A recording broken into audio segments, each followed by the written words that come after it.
So, tension. My grandma usually uses this word to mean stress, and it's usually in the sentence, "You're giving me so much tension." But the Oxford Dictionary also defines tension, as a state or condition resulting from forces acting in opposition to each other. Yesterday, while listening to the case studies, I was overwhelmed by the degree of multi-stakeholder collaboration, ecosystem-level change, and the necessity for trust to make the system work. I haven't yet been in a room filled with so much experience and expertise in responsible business, and I was humbled to feel a part of this community. But as an MBA student here, who's worked in the impact investing and social enterprise space for the past 6 years, I couldn't also help feel some tension. I felt it in the room, in the audience, and in some of the case studies. To be clear, I think we're past the point of the tension between financial and social impact. Case studies like that of Mars, Unilever, and Arabesque have proven that increasing social and environmental returns maximizes the bottom line. So delivering on human and social capital maximizes the bottom line, period. More than that, I believe the generation that I belong to no longer questions the role of business in having an impact, or whether it can be responsible. The conversation is shifting away from the why and to the how and when can I start. With that in mind, I would like to pose 3 points of tension that I felt come out of yesterday's program. As a responsible business community that's trying to change business as usual, we are inherently holding ourselves to higher standards, and therefore I think we need to think critically in order to really drive innovation. First, product mission alignment. What happens when there's a tension between the product or service offering and the impact a community is aiming to achieve? For example, the Mars team has employed tons of micro-distributors in Kenya, improved the lives of farmers, suppliers in the cocoa distribution chain. Mars is also doing a lot to increase sugar levels and increase consumer awareness of these products. But these micro-distributors are still selling candy, which might contribute to negative health outcomes like diabetes. The question I'm left with is this a tension that needs to be resolved? Do we need to have alignment between the responsibility of a product at the core of a company's business and the impact it aims to achieve? Second, measurement. This is arguably one of the most challenging aspects of this broader space, and the one that gets discussed and debated at every single conference, including this one in the previous panel. I think there's an inherent paradox in trying to measure impact in the same way we measure financial outcomes. We're trying to measure impact to achieve comparability, to benchmark against other companies, to share milestones with both ourselves and with our investors. But giving 10 families access to microcredit or selling 10 families water-saving laundry detergent are inherently different things. The more we try to measure impact, the more complicated the story gets. With financial measurement, a dollar is a dollar is a dollar, no matter where you are. But with impact measurement, we are not only concerned with the amount of kids that have eaten Danone's nutritional corn pudding, but with whether it's actually achieved any kind of nutritional outcome. As responsible business leaders, is just acknowledging and knowing that we've sold these healthy corn puddings enough, or do we need to measure specific KPIs and metrics around these outcomes? When we're trying to make the world a better place, how do we decide when we, as individuals and companies, are doing enough, and does it even matter? Lastly, privilege. I wanted to end on this note because it's the most personal point of contention. Does the fact that we come from a place of privilege give us the authority or responsibility to make decisions for those who are less fortunate? Yes, we're creating markets and opportunities in these communities to empower people to make choices, but we're also shaping the nature of these markets. We are the ones creating the choices for these people. I have certainly led my short career with this notion that because I am more fortunate than others, I have an inherent responsibility to bridge the gap of inequality. But through the case studies and the conversations yesterday, I realized that this way of thinking will only further the divide and make the concept of responsible business or impact foreign to others. If you live your life by being good, as my colleague Evan said yesterday, rather than by doing good, you will inherently be making the world a better place. If you think about your community and the world as you make decisions, you don't need to consciously make a choice between a responsible or a non-responsible career. To conclude, I want to make it clear that I am not saying tension is a bad thing. In fact, I think only by embracing tension can we push ourselves to face it more directly and make the world a more responsible place.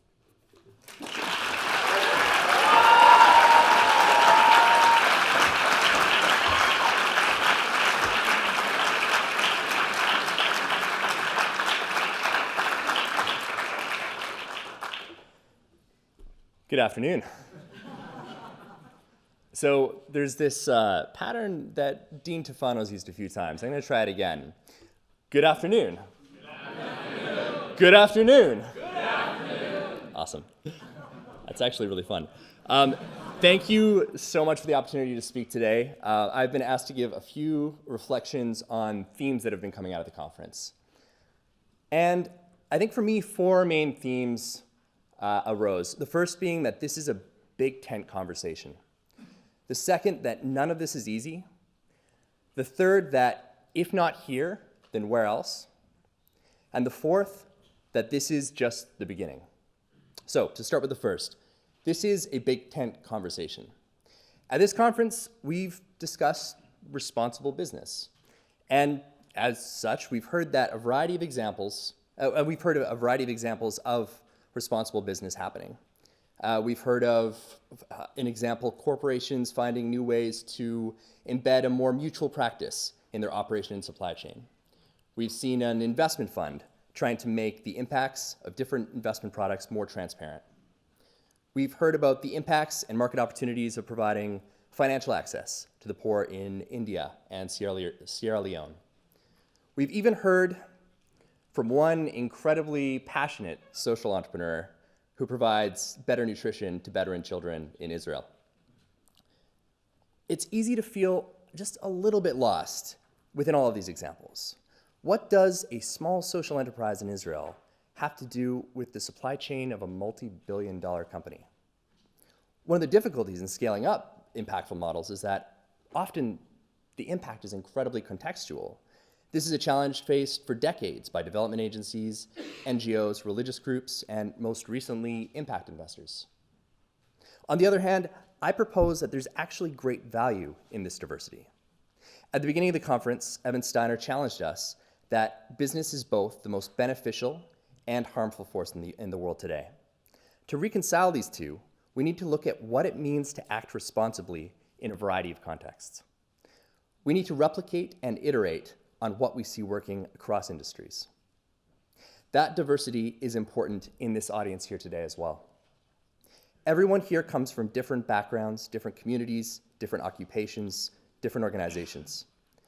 One of our professors here, Professor Mark Ventresca, often reminds us that social innovation comes most often from ideas in one community suddenly emerging in a new community. At the end of the conference today, each of us are going to go home. We're going to go back to our jobs and communities where we came from.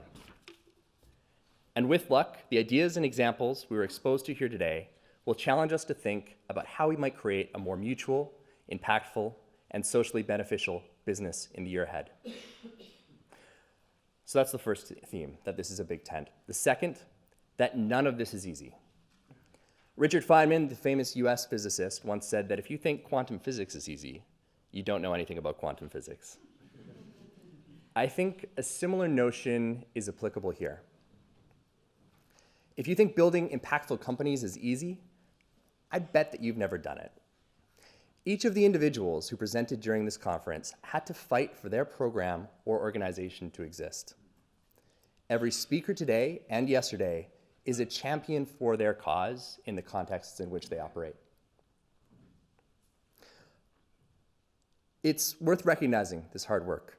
And I'm glad that we're in a space like this where we can actually discuss these role models.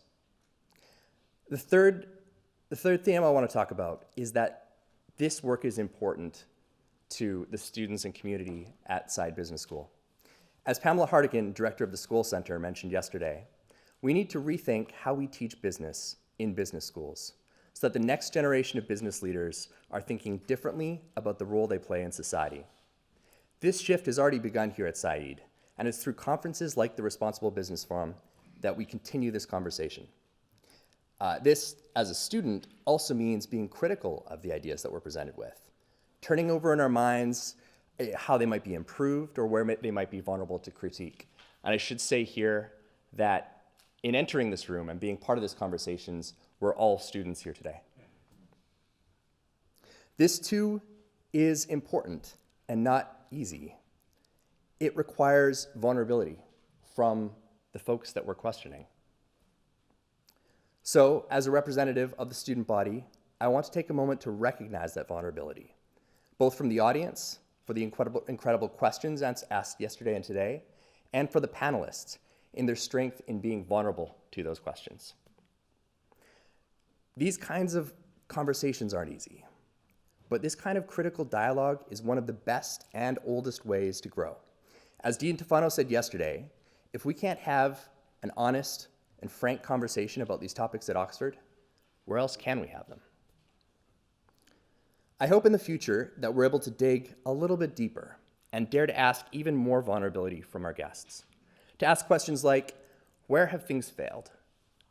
Where do things get hard? What keeps those who are working on this work up at night? Where might we collaborate? And where might we solve tough problems together?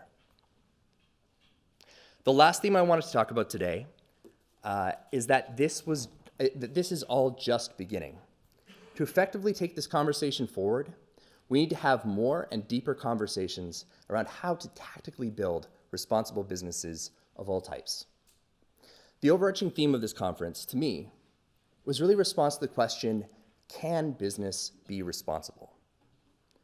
And we've had a very resounding, we're happy to say, yes, and here are many very interesting examples. In the years ahead, I hope we can move beyond can we, to ask questions around how we. For those wanting to put this into practice, new questions come up. Business models that create both positive impact and incremental profitability are still rare. How do we test, iterate, and refine these models? In what circumstances do they work? Where are they inappropriate? How do we bridge sometimes complex partnerships between governments, NGOs, and corporations? How do we measure impact effectively? How do we work with financial systems that sometimes incentivize short-term thinking? How do we as business leaders make decisions when making greater impact doesn't lead to greater profitability? These are all tough questions, questions that haven't yet been answered here. They linger. These questions require further considerations. We've scratched the surface this weekend, but our work is just beginning. I've heard murmurings that this might be a first annual conference, and I do hope that that's the case. In closing, on behalf of the student body, I wanted to thank all those involved in presenting and preparing this event, and specifically Mars Catalyst, for fighting against inertia to launch this, the first Responsible Business Forum. Following Professor Mayer's promise at the beginning of the session yesterday, I hope that we all have left a little bit inspired, a little bit more enlightened, a little bit more informed, and for the students in the audience, positively graded.